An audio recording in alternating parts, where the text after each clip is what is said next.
Radar Prever FM. Você por dentro de tudo. Radar. Prever FM 12:06, esse é o Radar, música e conversa boa até 1h da tarde. Hoje nós estamos recebendo a Andressa Rocha, psicóloga. Que trabalha com criança. Isso mesmo. Tem uma amiga nossa aqui que falou uma pergunta: por que ela não atende os amigos adultos? Já começa assim, você imagina quem é, né? É uma cobrança constante. Como é que é trabalhar com criança?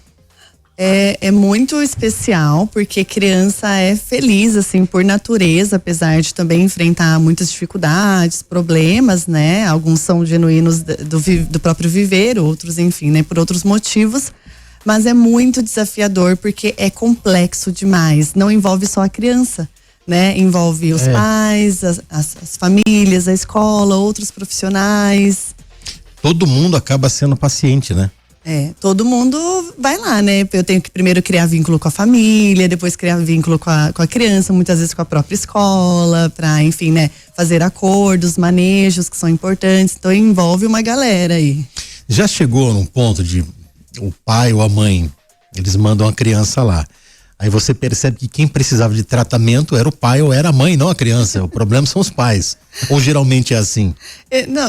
Não é sempre assim, mas esse é um desafio, porque eu trato os pais também, com certeza, né? Eu brinco assim que não adianta você alimentar o peixinho e não limpar o aquário, né?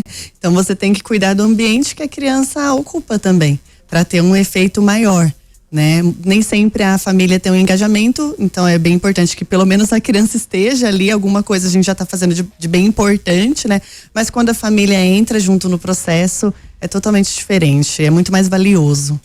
Sabe que eu encontrei um amigo hoje na padaria, o enxadrista Cláudio Maia, e a gente tava falando da nossa geração e tal, e ele é professor, ele lida com crianças, com adolescente. Ele estava falando sobre a dificuldade da criança hoje receber um não. De ter tudo de mão beijada, né? A criança, ela tem essa dificuldade. Bom, se o adulto já tem, imagina a criança, né? De receber um não, Andressa. Todos nós temos, né? Não é fácil lidar com frustração, e a gente tem que pensar que ali a criança, ela ainda está com o cérebro muito imaturo, né? Ela está em processo de desenvolvimento. Mas acontece que o mundo se transformou muito, as coisas são diferentes hoje em dia, né? É tudo muito imediatista, né? As pessoas têm muita pressa, e as famílias, né? Foram de um extremo ao outro, de uma educação antigamente que era mais agressiva, mais violenta, né? Ou rígida, para uma extrema permissividade, que é uma das coisas que mais preocupam hoje em dia, essa dificuldade dos pais em porem limites, né, às crianças. Você acha que não teve uma transição, né? Foi do 8 pro 80, não teve o 40. Praticamente, foi bem rápido. Eu que já tenho um tempo aí, né, já são 13 anos de formada, pude acompanhar. No início eu lembro de orientar os pais a serem mais flexíveis, mais pacientes com as crianças. Não que isso não precise hoje também, mas assim, não gritar, não bater. Hoje em dia a maioria não traz essa queixa de que bate, normalmente grita, tal, mas é bem diferente. Hoje em dia eu tenho que cobrar eles para eles serem firmes com as crianças, para eles colocarem limite, porque limite é segurança, né? A criança, ela precisa de um ambiente confiável. E se tudo fica muito solto, né? Ela não sabe o que esperar desse ambiente. O Joana, ele tem cara que tomava chinelada, né, Joana? Ah, sim, vara de marmelo, aquela história toda, né?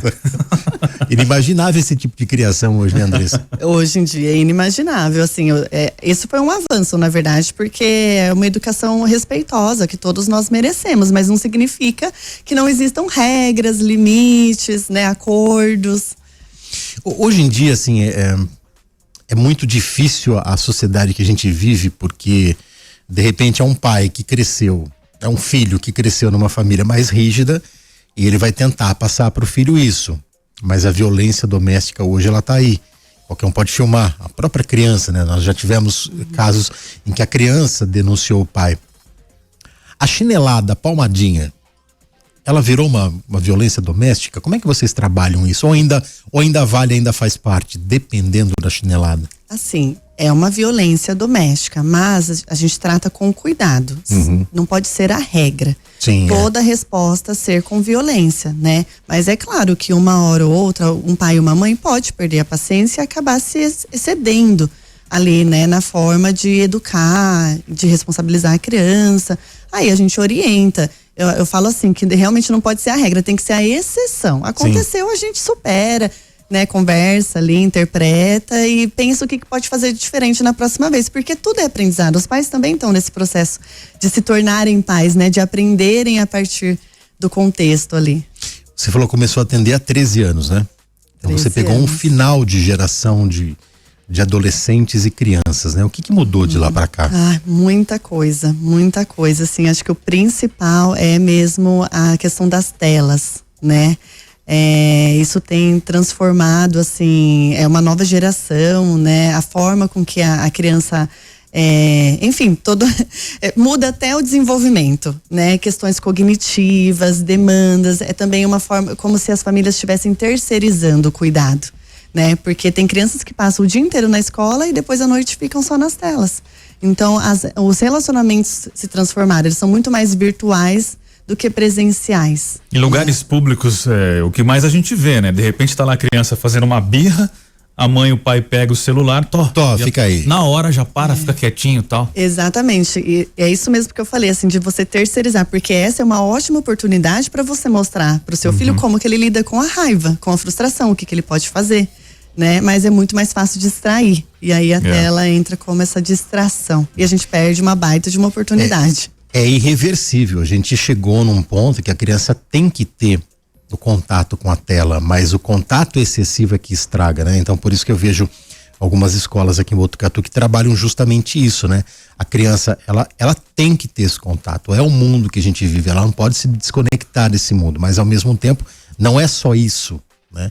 E tem criança que não tem criança que nasce e não tem interação nenhuma, né? Zero. Como é que reverte isso, Andressa? Que não tem interação com as telas? Não, que não tem interação com ninguém. Não tem interação com a família, né? Sai da escola, fica pra tela, fica o dia inteiro, vai dormir, daí não tem um amigo, não vai brincar, não conversa com o pai, com a mãe. São vários processos, né? Quando chega pra mim, assim, é um trabalho direto com a criança, de também, de repente, fazer uma avaliação pra ver se existe ali alguma questão envolvendo o desenvolvimento dela, que isso é uma possibilidade, né? E também o trabalho com a família, sempre. Né, de reorganizar essa rotina, pensar o que precisa melhorar. Além do tempo de tela, a gente fala muito sobre a qualidade do acesso dos conteúdos, né? Esse acesso precisa ser supervisionado. Nós também tivemos contato com telas, nós jogamos videogame, pegamos o início aí, né, do computador, do celular e tal. Mas mudou também o tipo de conteúdo. Hoje são vídeos curtos, na nossa época não eram vídeos com início, meio e fim. Então tudo isso também transforma o desenvolvimento da criança. Na nossa época a gente já ficava de saco cheio porque durava, um vídeo era 40, meia hora, 40 minutos, uma hora, alguma coisa nesse sentido, né? O vídeo curto, ele já traz um vício, né, Andressa? Um puxando o outro, né?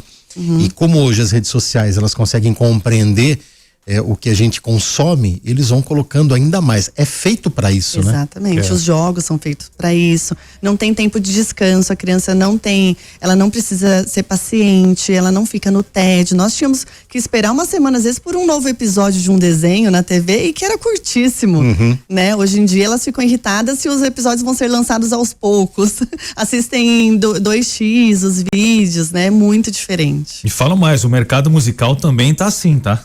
As músicas são mais rápidas, são menores, né? Tipo... Sem conteúdo nenhum, né? A Andressa falou da espera, né? O João André, não querendo falar que o João André é um pouquinho mais velho. Mas você sabe que quando eu tinha 14, 15 anos, o João André já trabalhava numa outra emissora, né? Eu me lembro, a gente tinha que esperar a música tocar pra colocar lá. A criança não tem mais essa espera. Isso é um problema também, né? O imediatismo. A gente vai entregar a idade aqui, né? Porque a gente gravava música na fita, né? Pra ouvir depois. E aí do locutor que falasse, né? O ouvinte brigava, xingava. Cortava a música na metade. Por que você falou em cima da música? O João André fazia um horário à tarde, né? Ia até às 5 mais ou menos. Eu me lembro perfeitamente, eu ficava lá com o dedão esperando e não vinha a música. A gente aprendeu a ter paciência, né? Esse é um episódio só, né? A criança hoje não aprende, porque ela tem tudo na mão, né? Exatamente, é tudo muito fácil. Não tem nem espaço para o desejo. Se você não deseja, como que você vai buscar? Como que você vai desenvolver a garra, né, de conquistar? Hoje em dia as crianças não precisam mais conquistar, tudo é dado de mão beijada. Quer dizer, não tem a recompensa, né? Tem a sensação de recompensa. E daí, como é que trabalha uma mente assim de uma criança? de novo, né, muito com os pais pra gente conseguir um equilíbrio aí, né, nessa coisa, porque ao mesmo tempo eles trazem pra mim que eles gostariam que as crianças fossem mais pacientes, mais compreensivas, então fazer eles perceberem, né, toda essa dinâmica e trabalhar com a criança também, como ela lida com as emoções dela, ela olhar mais pra ela, porque hoje em dia eles não têm tempo nem de olhar pro que eles sentem, né, então quanto mais nomear, pensar em como agir, enfim, então é todo um trabalho nesse sentido. Olhem só, pais e mães, né? Então 2 pontos que a gente tocou com a Andressa, de novo, ela chama os pais. Ela chama a responsabilidade. E o pai transfere muito, né, Andressa? Principalmente pra escola, né? Transfere, eles têm uma exigência, né, e muitas vezes uma dificuldade em olhar que eles também precisam se engajar ali. O processo ali psicoterápico das crianças é sempre um convite para os pais também. E com certeza eles vão se beneficiar muito desse amadurecimento, né, porque eles também vão crescer. Tendo oportunidade ali. Hoje em dia nem os pais têm tempo para sentar para pensar sobre essas coisas. Às vezes eles vão ali e a gente fica 1 hora ali para eles discutirem coisas que são importantes que não dá tempo no dia a dia. Então eles ganham muito com isso também. Coisa louca, né? Tem que chamar o pai para ser pai, né? Chamar a mãe para ser mãe.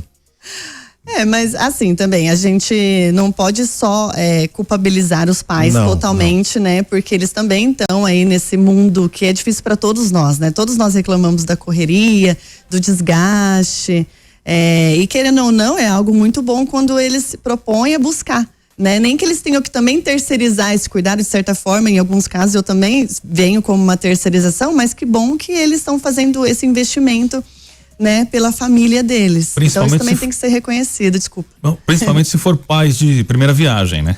Eles têm muitas dúvidas sobre desenvolvimento e hoje dá para fazer um trabalho muito bacana também, que é necessariamente a criança não precisa entrar num processo psicoterápico, dependendo da queixa.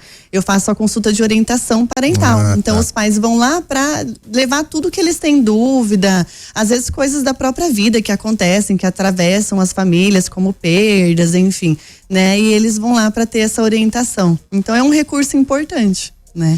Bom, daqui a pouco a gente volta com mais assuntos, tem bastante, imagino que tá surgindo dúvidas. Quer ser pai, Joandre? Ainda já não. Tá se alicerçando mas gostaria, mas ainda não. Então daqui a pouco a gente começa até a tirar algumas dúvidas com o Andressa. E você, Júnior? Acho que passou, mas quem sabe? Daqui a pouco aqui no Radar da Prever FM. Continue aqui no 100.9. Radar Prever FM. Prever FM, 12:26, esse é o Radar, música e conversa boa. E hoje nós estamos aqui batendo um papo com a Andressa Rocha, psicóloga. Altos papos de Natal aqui no intervalo, hein? Quase que Papai Noel entrou aqui, né? Essa época é diferente pra criança, né, Andressa? É muito especial, eles gostam bastante, assim, é época de férias, né? Então eles ficam super ansiosos, enfim, pra criança tem sempre toda a mágica mesmo que envolve. Apesar de tudo, ainda existe essa mágica, né? Existe, é genuíno da infância, então é algo que a gente pode, assim, aproveitar, curtir junto também, porque adulto perde isso ao longo do tempo, né? E é algo tão importante a gente, enfim, acreditar em algo superior, em algo que nós não controlamos, né? Algo mágico, a gente pode trazer pra nossa vida da forma com que a gente quiser, né? Pode ser algo que relacionado à fé. E para a criança isso faz parte da infância, do próprio desenvolvimento mesmo, emocional, cognitivo. Vamos ter todo um cuidado agora de falar, que vai ter um pai ou uma mãe que esteja no trânsito, né? A criança está lá ouvindo a gente, então a gente vai falar em código aqui. Vamos pensar como que eu posso colocar isso, né? A magia do Natal, ela tem uma idade para ficar mais forte ou não? O pai já vai entender o que é isso daí. As crianças, conforme elas vão crescendo um pouquinho mais, isso vai se diluindo, mas sempre pode existir. Eu falo para as minhas crianças que eu acredito, porque eu acredito mesmo. E tem que deixar naturalmente, né, Andressa? Naturalmente. A gente não pode nunca quebrar com nenhum tipo de fantasia da criança. É claro que assim, se é uma criança já um pouco mais velha, um adolescente, a gente precisa observar, né? Tá faltando de repente um pouquinho de senso crítico.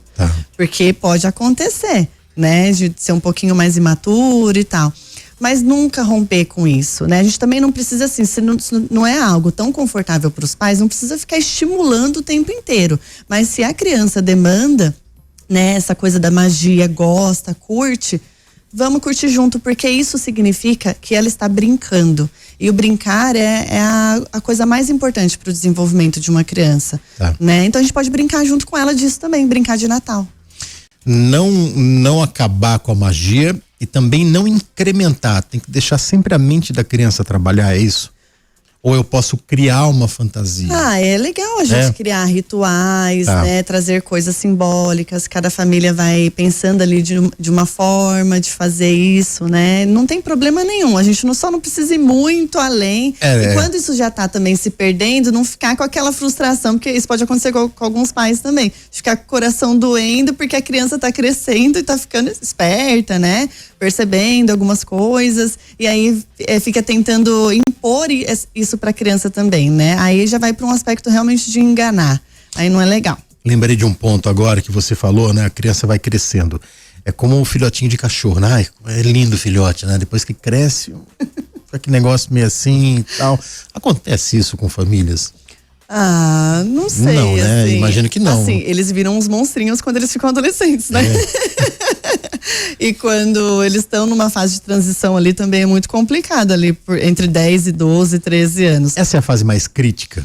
Que é mais difícil domar o pré-adolescente já? Eu acho que é uma fase mais difícil, assim, é uma opinião minha, assim mesmo, até do próprio consultório ali. Eu vejo, é mais desafiador atender nessa idade, porque são várias transformações, inclusive físicas, né? Hormonais. Então é diferente, porque eles já não são mais tão crianças, mas já acham que são adolescentes velhos. Eles acham que não são, ainda são bem crianças. Eu falo que é criança, até 12, 13 anos é criança, mas tá a rumo à adolescência, né? E então é difícil assim manejar assim os comportamentos. Eles vão mudando muito. Às vezes os pais não se dão conta dessas mudanças. Eles já buscam um pouco mais de intimidade, né? Então a gente tem que estar sempre. Eu falo assim, os pais eles precisam acompanhar o crescimento. Eles precisam evoluir junto. Não adianta querer continuar tratar uma criança de 12 como eu tratava uma de 7, né? Enfim, ou tratar uma muito nova já como se ela fosse dona do próprio nariz, como a gente diz. Essa fase que a gente está falando é do famoso aborrecente, né?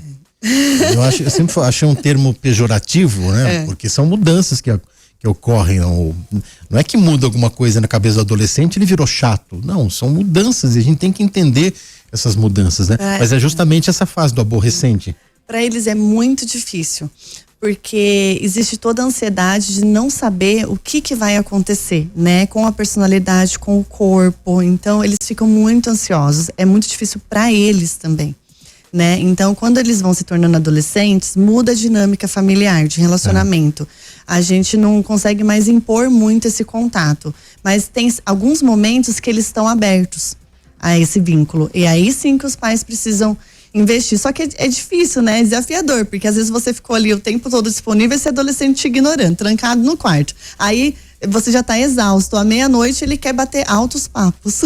Os pais, é difícil para os pais, né? Mas é no tempo deles mesmo. A gente tem que saber respeitar e dosar. Interessante o tempo que você falou, né? O pai tem que acompanhar a evolução do adolescente. Então tem pai que reclama, fala, meu filho mudou. Nossa, ele era um amor, ele saía comigo, era grudado comigo e de repente não é mais. Mas peraí, piscou o olho, o adolescente cresceu, a criança virou um adolescente, né? Para os pais é um momento difícil também, né? Eu vejo, eu tenho os meus sobrinhos e eles não fazem mais as mesmas coisas de quando eram crianças, né? De jogar videogame comigo. Hoje é outra reação. E se a gente não se molda isso, né? É um desafio tremendo para os pais, né? Não só para os pais, para as famílias, né? É uma frustração, né? Você não tem mais aquele contato que você gostava tanto, que era tão gostoso. Você também tem que se adaptar, né? Alguns pais podem viver até como um luto, né? Porque realmente muda muito. Mas a gente também é capaz de descobrir outras formas, porque adolescente também tem muitas coisas boas. Eu adoro atender adolescentes também. Tem poucos psicólogas atendem adolescentes. Normalmente é infância ou adulto, né? E esse meio termo fica...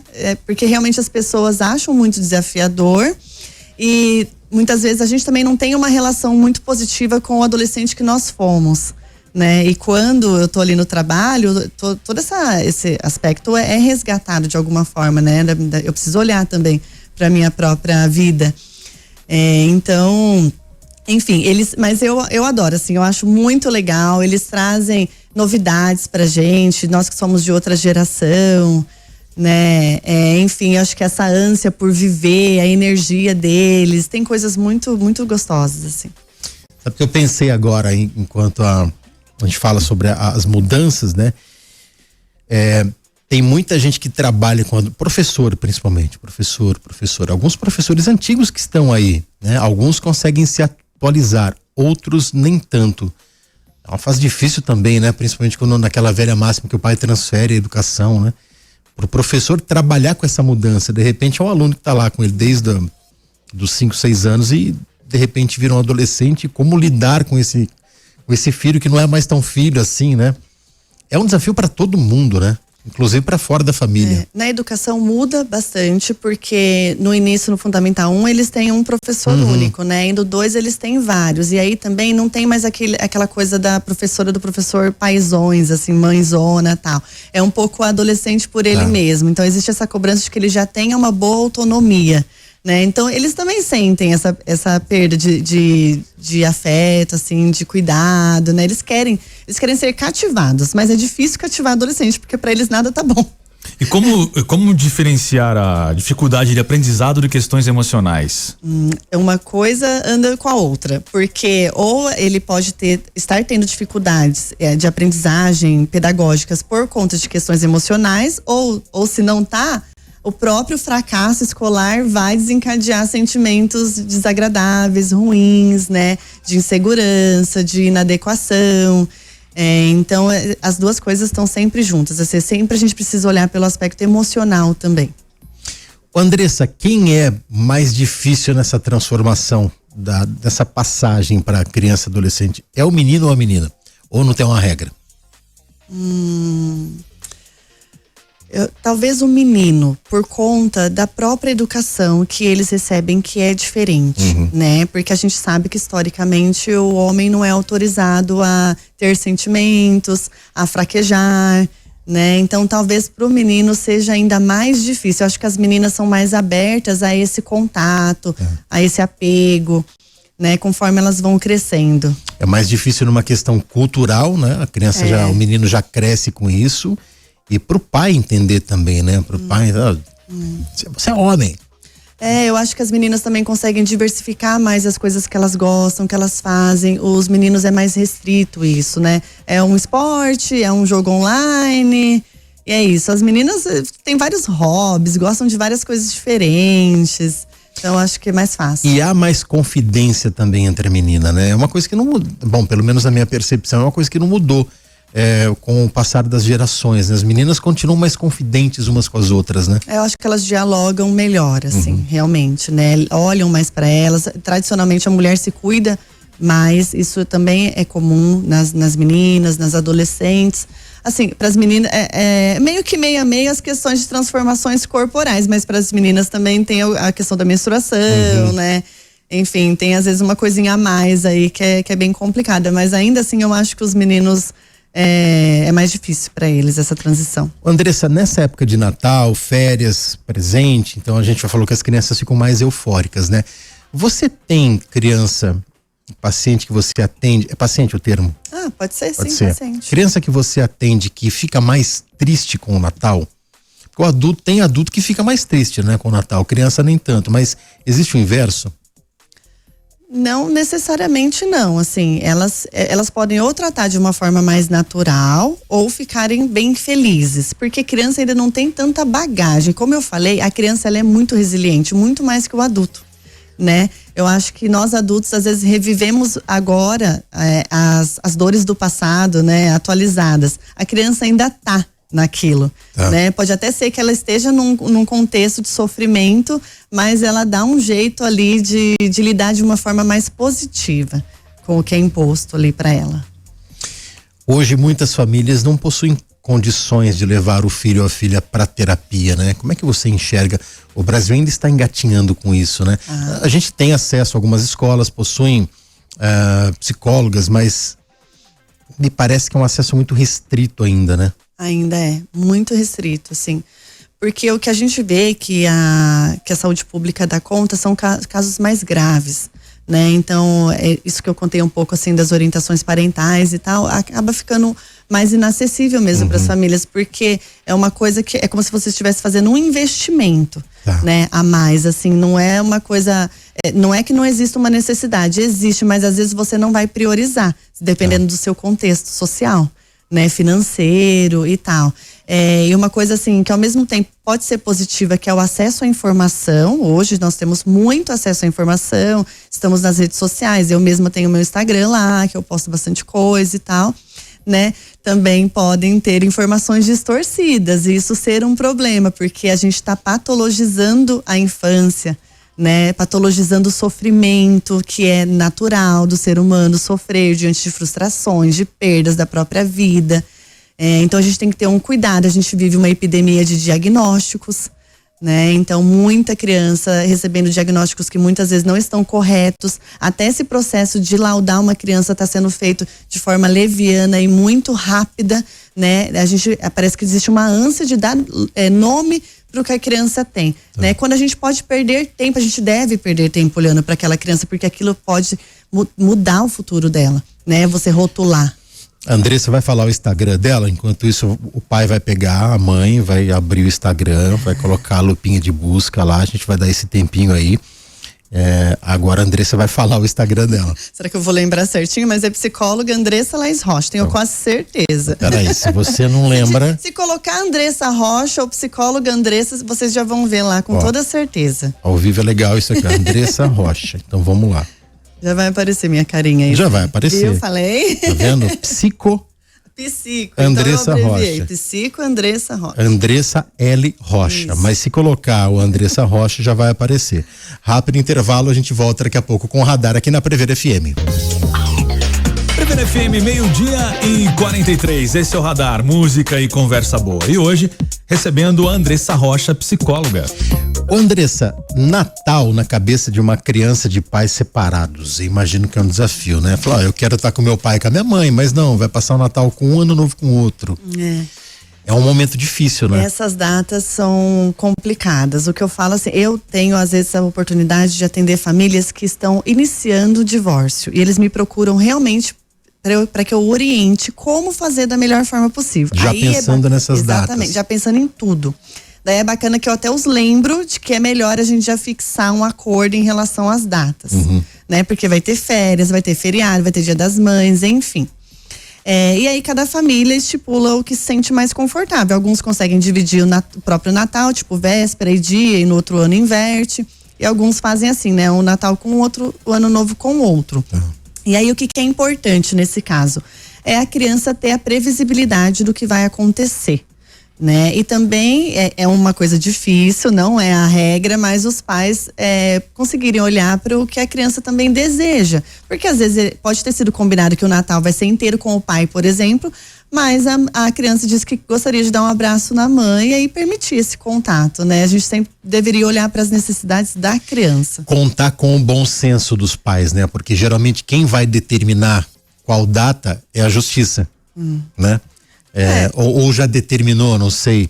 E justamente até nos pontos, nas situações onde você tem mais litígio, pedir o bom senso para os pais, né? Porque assim, separação é muito difícil, é um sofrimento muito grande, né, para os casais que vivem isso, e eles acabam lidando de uma forma muito pessoal. É difícil separar as crianças disso, né? A gente sabe que, na realidade, alguns pais até utilizam das crianças para forçar alguns acordos, né, desse vínculo e tal, que não é uma coisa bacana. Mas assim, realmente é preciso uma questão de bom senso mesmo e pensar que são processos diferentes, né? Uma coisa é o divórcio do casal, a separação do casal, outra coisa é a guarda e as visitas e outra coisa é a pensão, inclusive podendo ser feito processos distintos na justiça, né? Não precisa ser feito tudo junto. É até melhor que seja às vezes separado para que as coisas não ficam em uma coisa, por exemplo, você negocia a guarda com a pensão, né? Uma coisa com a outra, uma medida de troca, isso é muito ruim para as crianças. Mas uma coisa é fato, é importante que isso seja registrado. A criança precisa contar com o que ela vai ter, né? Com esse acordo mesmo, assim, bem resolvido. Tem criança que não entende? A gente entende tudo, né? Tem criança que entende, assimila, E tem criança que não supera, né? É difícil para as crianças, assim, às vezes quando a situação é muito ruim, a criança até fica um pouco aliviada. Não é algo que ela deseja, ver a família dela se desfazendo, mas às vezes ela fica até mais tranquila, porque às vezes é um ambiente muito estressante para a criança, de muitas brigas, muita violência, né? Mas na maioria das vezes, com o passar do tempo, eles compreendem, eles até têm uma sensaçãozinha assim de que, queria que os meus pais estivessem juntos. Seria legal, né? Tem pais que conseguem manter uma relação, vão na escola juntos, festinhas, faz aniversário juntão, mas é mais raro, né? Então a criança, ela fica com essa frustração, mas não significa que ela não vá conseguir seguir com a vida dela de uma forma positiva, pensar na própria história de vida dela, o que ela gostaria de fazer com o futuro dela, crescer com isso, aprender com isso. É um pouco do trabalho que eu faço com a criança daí. Você já conseguiu reunir casais novamente? Então, são pais recém-divorciados, a criança vai lá e de repente olha, já aconteceu voltaram. de tudo lá naquele consultório. Fala um caso bem dentro da ética, dentro do que você pode citar. Fala assim, um caso estranho. Tem casos que eles não estão muito bem resolvidos, daí fica uma coisa de que vai e volta e essa criança ali no meio, então ela não sabe muito o que esperar desses pais. Né? A própria criança fala, vocês precisam de tratamento. Você resolveu. Às vezes a criança fala, André, você precisa atender meus pais, porque eles que estão precisando resolver essa questão aí. Tem casos de famílias que, enfim, depois se tornam homoafetivas, os pais se relacionam com pessoas do mesmo sexo, aí tem que trabalhar com a criança também, essa questão. Mas nada assim, tudo, às vezes até pessoas que vêm para agregar mesmo, assim, não necessariamente negativa, sabe? Com eles se dando tudo bem também. Você acha que a criança de hoje, ela consegue lidar melhor com isso? Então, por exemplo, a mamãe agora tem um namorado, o papai também. Consegue. Depois que já passou um tempo, que ela já superou um pouco a frustração de ver os pais se separando, ela consegue. E assim, é difícil para os pais ter esse pensamento, mas o meu pensamento junto com as crianças é que são pessoas para agregar. São pessoas a mais para olhar para essa criança contar na vida dela. Porque realmente tem famílias que se reorganizam. Nossa, o padrasto, a madrasta são pessoas maravilhosas. Então, esses dias eu até vi um vídeo no Instagram de um menininho falando que amou que os pais se separaram porque ele ganhou mais avós, mais pessoas para cuidar dele, 2 casas, e a mãe dando risada, assim, achando o máximo a visão dele, porque também é uma coisa muito boa você ver os seus filhos felizes, né? Não, mas quando eu vou reformular minha pergunta. Tá bom. E você respondeu, mas quando há uma mudança na composição ou no relacionamento dos pais, então a mamãe tem um namorado, o papai também tem um namorado, ou vice-versa. Eles lidam melhor do que a gente, porque essa geração já vem mais aberta para novas dinâmicas aí familiares, composições familiares, né? Hoje em dia a gente já faz uma educação respeitosa com as crianças, né? De que elas não precisam necessariamente viver isso na vida delas, porque algumas famílias gostam de manter ali alguns valores religiosos e tudo mais. Não tem problema, a gente fala que na nossa família a gente gostaria que fosse de tal forma, mas a gente sempre precisa ter respeito pelas pessoas, né? Então, quando a criança se depara com pessoas que têm relacionamentos homoafetivos, ela precisa olhar de uma forma respeitosa, né? Sem preconceitos. Bom, a gente está conversando com a Andressa, e a Andressa ela é especialista em comportamento infantil. Mas como logo no comecinho do programa a gente falava, né? Muitas vezes tem que atender os pais, né? E os pais neste final de ano, o adulto, ele consegue entender o Natal de uma forma tão lúdica quanto a criança, né? Então, de repente, você pega um pai que perdeu os pais muito cedo, não gosta de Natal, mas tem aquele contraste com a criança que gosta, como é que o pai tem que agir. Você já se deparou com esse tipo de situação? O pai que não tá nem aí pro Natal, mas a criança tá lá 1000 por hora. O que aparece bastante no consultório são pais muito angustiados com essa época, porque remete a sofrimento para eles, né? Isso acaba, sim, mobilizando algumas questões nas crianças ou adolescentes. Isso eu vivencio, sim, e vou ali na medida do possível ajudando todos a lidarem de uma forma mais positiva com essa época. Mas eles não deixam de celebrar. Eu acho que a questão da reunião ainda é muito forte, né? Assim, das pessoas se reunirem de alguma forma nesse momento. E realmente coisas ruins acontecem nessa época, né? Nem todos estão felizes, às vezes ali no próprio dia, né? E marca realmente, mas eu acho que a gente sempre tem que ressignificar, né? É claro que a gente precisa respeitar um período ali de luto, de frustração e tudo mais, mas sempre olhando para o futuro, né? E as crianças não têm culpa, como eu falei, é delas, né? Então a gente também não pode deixar de oferecer o mínimo ali de confraternização para eles, né? Mas acontece, sim. Andressa, pro pai e pra mãe que estão ouvindo agora, é difícil tentar entender quando que o filho precisa de uma ajuda psicológica, né? Existem alguns sinais claros? Existem, assim, mudanças mais significativas, né? Então, por exemplo, eu falo assim, quando a criança realmente está com um sofrimento mais persistente, o humor dela mudou e persiste por um tempo maior. Não só um dia. Não só um dia. Às vezes meses, assim, né? Uma criança que era mais alegre, feliz, sociável, e ela se transforma, ou ela começa a fazer sintomas. Uma criança que deixa de comer, não se alimenta tão bem, tá dormindo muito mal, tá fazendo xixi na cama, sei lá, enfim, uma série de sintomas, né? Ou algo no desenvolvimento dela tá interrompido. Essa criança não tá se desenvolvendo como ela deveria. Então ela não tá evoluindo na escola, ela regrediu algo, uma criança que corria bem, não tá conseguindo correr direito. A tristeza assim. frequente também, né? Tristeza frequente, ou assim, pra tudo chora agora, né? Tudo emotivo, e isso persiste por aí um mês que essa criança tá assim, né? Então alguma coisa de errado tá acontecendo, e é melhor buscar ajuda. E tem que ser ajuda, né? Porque o adulto, ele resolve muitas vezes com remédio. Então a gente tá falando de depressão, vamos lá. Vamos falar mais depressão. A criança tem depressão também? Tem, criança tem Só depressão. que ela não pode tomar o remédio para depressão. Só se for uma depressão mais grave, mais que envolva profunda. um risco ali pro desenvolvimento, um risco de vida, porque isso acontece com criança também. Também? Sim, né? Puxa vida. Apesar de não ser discutido. Então a gente sempre precisa ter um cuidado. Crianças adoecem, tem transtornos de depressão, de ansiedade e outros, enfim, mas assim, o remédio é o último recurso. A gente sempre tenta dar conta com a psicoterapia primeiro. Mas se for necessário para o bem dessa criança, a ciência avançou muito. Hoje em dia a gente não tem mais tanto receio, né, de buscar um especialista, um psiquiatra, um neurologista, para fazer toda ali a avaliação, os exames clínicos e tal, e de repente entrar com uma medicação que vai fazer essa criança até conseguir receber um trabalho. E como identificar os sinais de ansiedade ou estresse em crianças? Então, a ansiedade na criança, ela vem diferente. Então, muitas vezes é pela agressividade. A criança, quando ela passa a ficar muito agressiva, né, com muita raiva, responder sempre dessa forma, pode ser um sinal de que ela ou tá deprimida ou tá muito ansiosa. Mas até sintomas físicos, dores que a criança começa a desenvolver. Tô com dor de cabeça, tô com dor de barriga. Começa toda hora a escola a ligar porque a criança tá se queixando. Também esse choro, né, pra tudo, não consegue, não tem mais aquela alegria natural, genuína, né? Tudo ela sofre, tudo ela reclama. Então são alguns dos sinais, assim, que a gente deve se preocupar. Criança, quando tem um trauma, Andressa, é mais complicado ainda? Não, com criança tudo é melhor.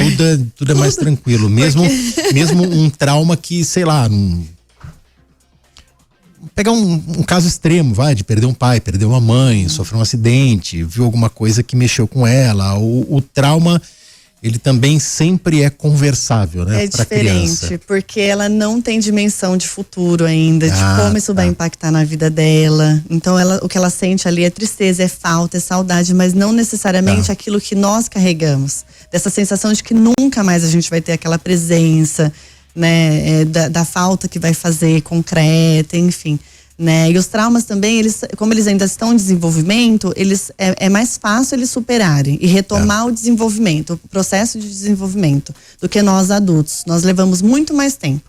Criança é até mais rápido o próprio tratamento, né? Às vezes as famílias me procuram achando que a criança vai ficar lá anos. Eu falo, não.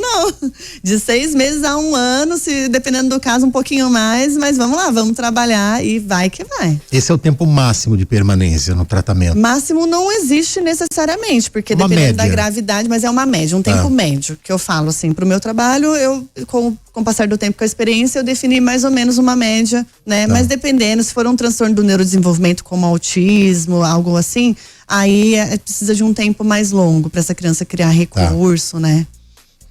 É que não dá mais tempo, né? A Andressa acabou de citar um outro tema que a gente pode abordar futuramente, né? Claro. Que é o autismo e como que a sociedade pode lidar com isso, porque o Brasil ainda não aprendeu, né, Andressa? Não, é um tema muito interessante. Já criamos uma nova pauta, quem sabe pro futuro. Combinado. Andressa, muito obrigado pela sua presença, que eu acho que foi muito legal esse bate-papo. Se desse, a gente ficava até às 5, né, Joana?